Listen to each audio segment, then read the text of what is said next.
So in this video, I'm going to do a deep dive on how I help my client, who has an international company, meet strict cybersecurity requirements and save $250,000 a year without compromising security. We actually increased it.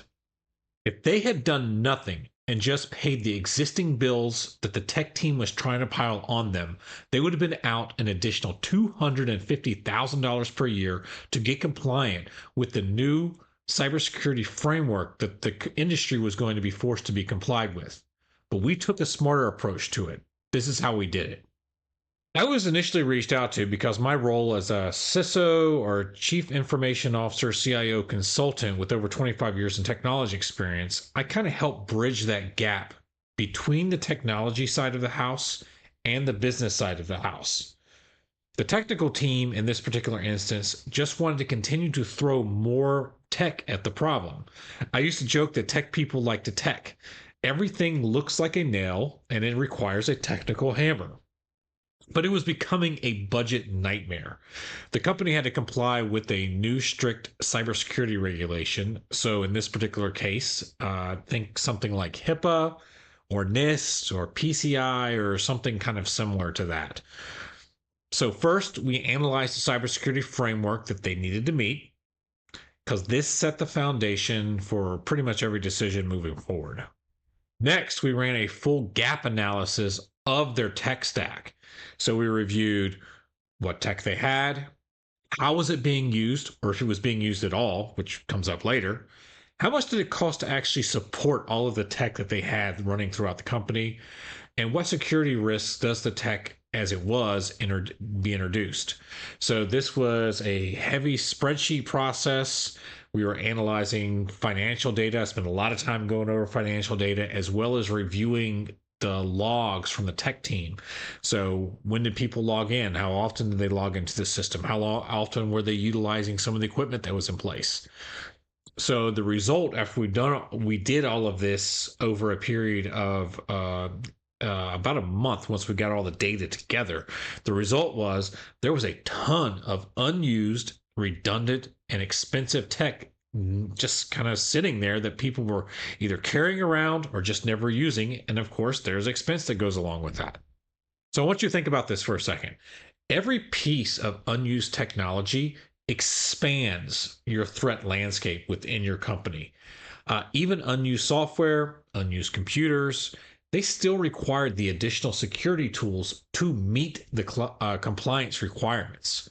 So what we wanted to do was let's cut out the unnecessary tech.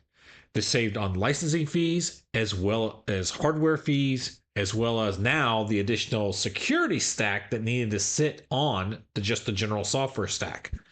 So less software, it's fewer vulnerabilities, and quite frankly, it's fewer headaches and less to manage.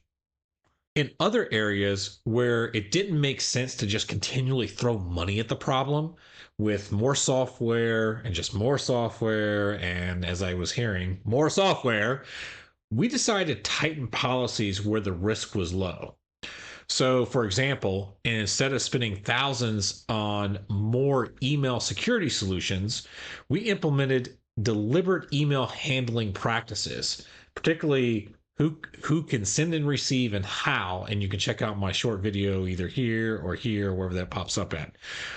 But many times the tech team really just wanted to continue to buy more tools when processes became a better solution, where we were saying we recognize there is a risk, but it's a small risk, by tightening up the way that some of the technology function, as well as having good policies in place.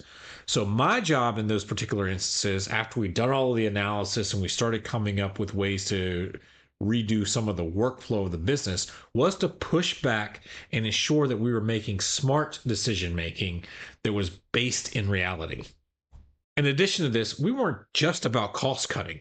We also wanted to ensure that the security was stronger than before. So we tightened configurations on existing tools to reduce the risk. Instead of adding more complexity, we optimized what was already there.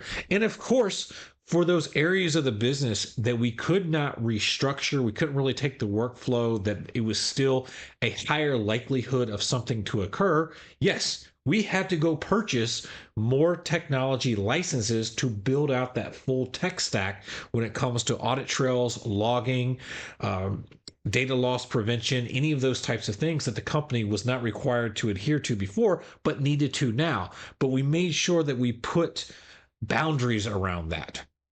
So, in the end of this, we ended up with a more secure system at roughly the same cost. Actually, it may have been a little bit cheaper what they were doing now, but they saved 250 grand a year versus what they were initially presented with. And it made the cost of my service look dirt cheap because we're not talking about 1 year of $250,000 a year saving. We're talking perpetually.